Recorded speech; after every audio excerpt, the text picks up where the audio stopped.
Mes chers élèves, bonjour et bienvenue dans cette nouvelle vidéo. J'espère que vous allez bien. Donc, alors, prêts pour cette leçon?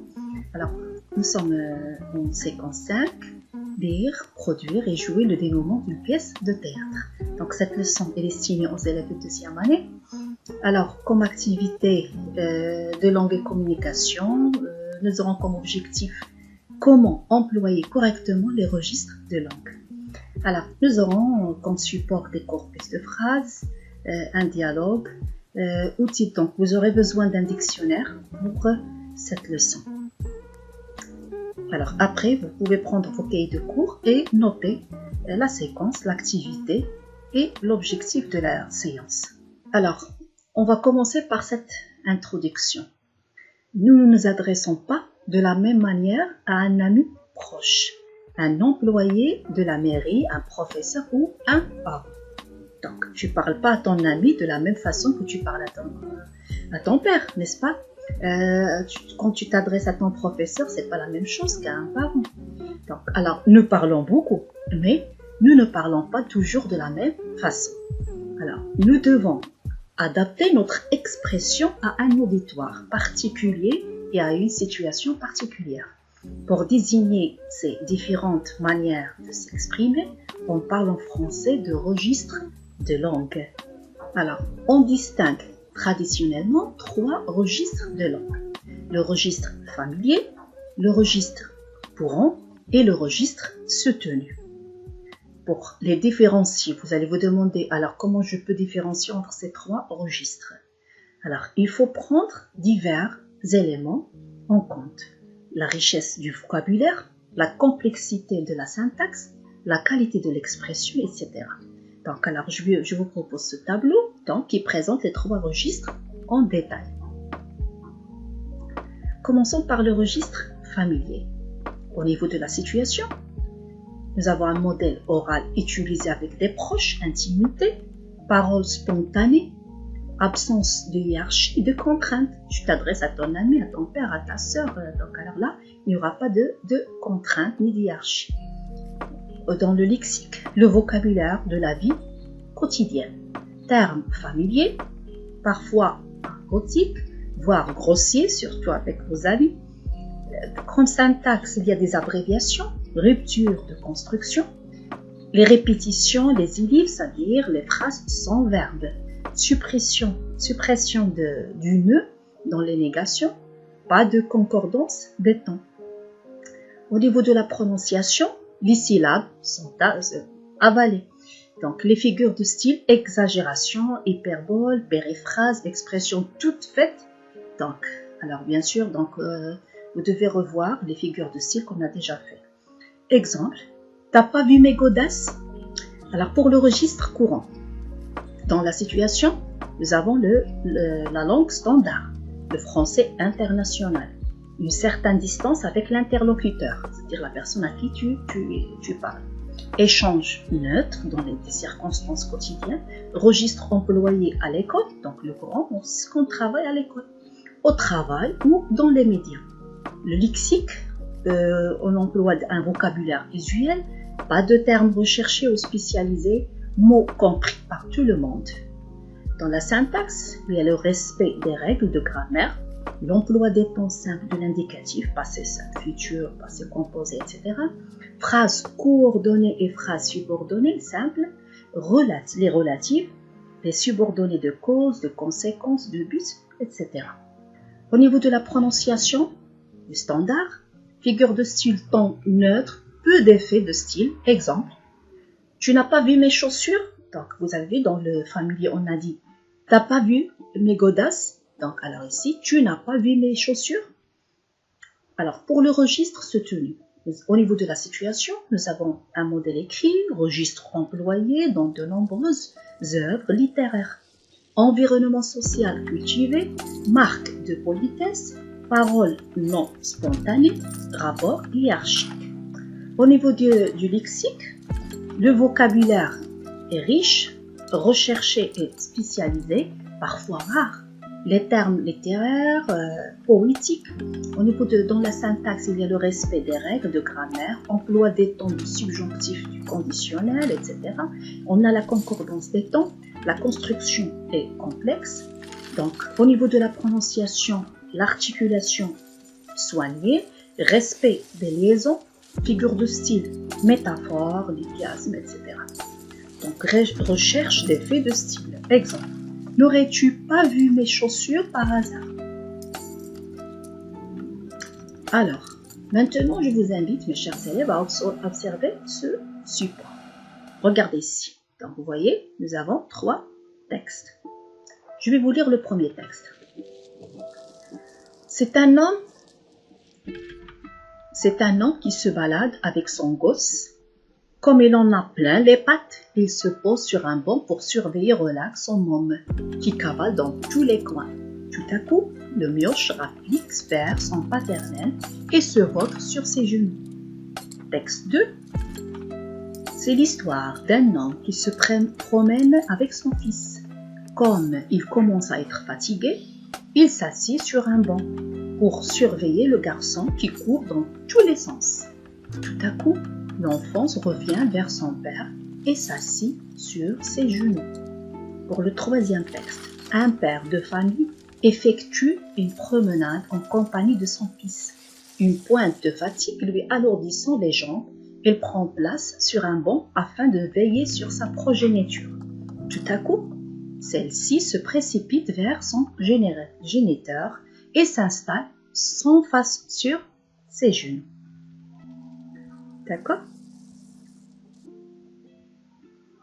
Donc, vous pouvez relire silencieusement ces 3 textes pour vous préparer aux questions qui vont suivre. Alors, ces 3 textes racontent-ils la même histoire? C'est oui. Ces 3 textes sont-ils identiques? Regardez, est-ce qu'on parle de la même personne? Est-ce qu'on a le même contenu? Au niveau de la forme, vous voyez qu'on a la même forme, bien sûr. Alors, ces 3 textes sont-ils identiques? Oui, au niveau du contenu. Et non, au niveau de la forme. Alors, pourquoi? Repère dans les 3 textes les différentes façons d'exprimer un mot et une expression. Voilà, donc nous avons un texte. Pour le texte 1, nous avons un bonhomme. Dans le texte 2, on dit un homme. Dans le texte 3, un père de famille. D'accord? Texte 1, c'est le registre familier. Texte 2, c'est le registre courant. Et ici, le texte 3, c'est le registre soutenu. Alors, vous allez remplir le tableau, bien sûr, selon le modèle présenté ici. Qui se balade? Alors, à vous de trouver le registre courant dans le texte 2 et le registre soutenu dans le texte 3. Ici, nous avons une pointe de fatigue lui alourdissant les jambes. À vous de trouver le registre courant et le registre familier. Il s'assit sur un banc. Alors, quel est le registre familier et quel est le registre soutenu?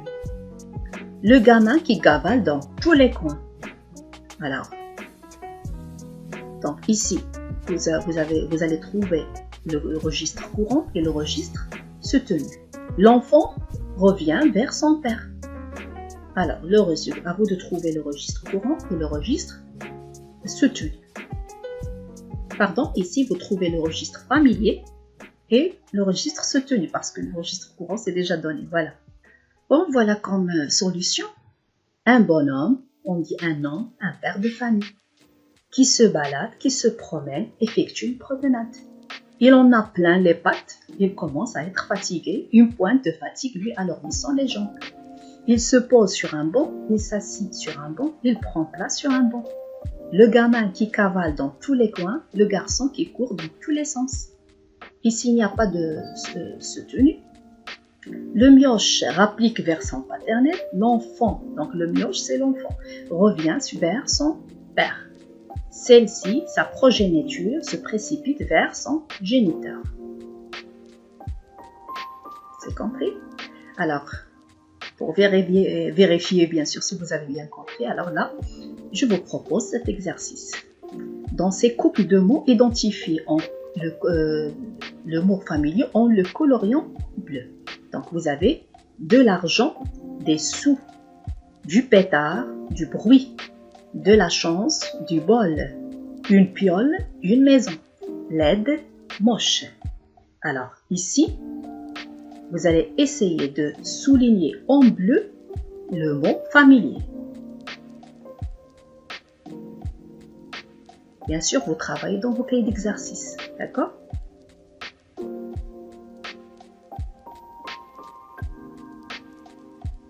Voilà, comme solution. Des sous, voilà. Du pétard. Donc, ici, du bol. Attention, là, j'ai oublié de le mettre en bleu, mais du bol, c'est le familier. Alors, une piole moche. D'accord? Alors là, n'oubliez pas de mettre en bleu du bol. D'accord? De la chance, c'est courant. Du bol, c'est le familier. J'ai oublié de le colorer. Alors, voilà notre exercice, mais là, on va colorier en bleu le mot courant. Un enfant, un mioche. Un boulot, un travail. Ton ami, ton pote. Son épouse, sa meuf. Abruti, idiot. Allez, vous allez trouver.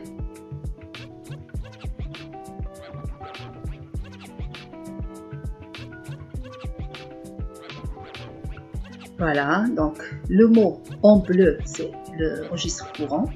Ce qui est colorié en rouge, c'est le registre familier. Mais attention, vous pouvez changer de couleur, c'est pas grave. Donc alors là, l'important c'est pas bien sûr la couleur, mais tout simplement pour différencier entre les deux registres. Un enfant, c'est le registre courant. Un mioche, c'est le registre familier. Un boulot, c'est le registre familier. Un travail, c'est le registre courant. Ton ami, c'est le registre familier. C'est ton ami, c'est le registre courant. Ton pote, c'est le registre familier. Son épouse, le registre courant. Sa meuf, le registre familier. Abruti, donc le registre familier. Idiot, c'est le registre courant. Alors ici, je vous propose un autre exercice pour bien sûr vous exercer, pour vous appliquer plus dans cette leçon. Indique quel registre est utilisé. Est-ce familier, courant ou soutenu? Je ressens une faim intense. J'ai très faim. J'ai la dalle. Cet homme est fou. Ce type est cinglé. Cette personne a perdu la raison. Il a pris mon stylo. Il a dérobé mon stylo. Il a piqué mon stylo. Je suis crevé. Attention donc pour les adjectifs. Il faut faire attention à l'accord. Allez, je vous laisse réfléchir. Et après, on va passer à la réponse.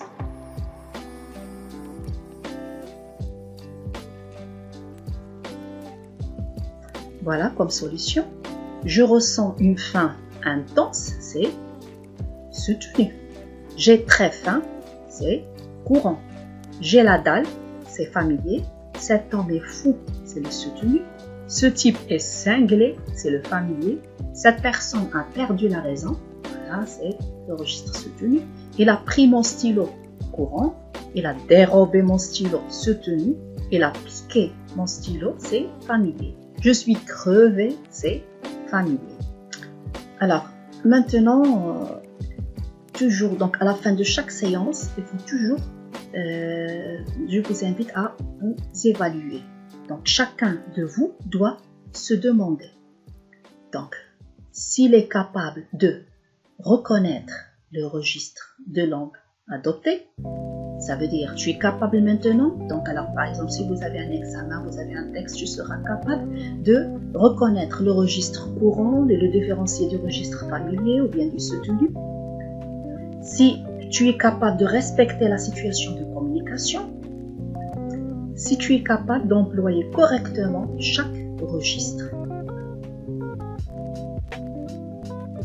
Alors, n'oubliez pas de recopier, je retiens dans vos cahiers de cours et de noter quelques exemples. Bien sûr, de chaque exercice, vous notez 2-3 phrases comme exemple, bien sûr. Et n'oubliez pas de reprendre, pourquoi pas de reprendre les questions, essayez de les refaire sans regarder les réponses. Alors, voilà, la leçon est achevée. Au revoir et je vous donne rendez-vous dans une nouvelle leçon.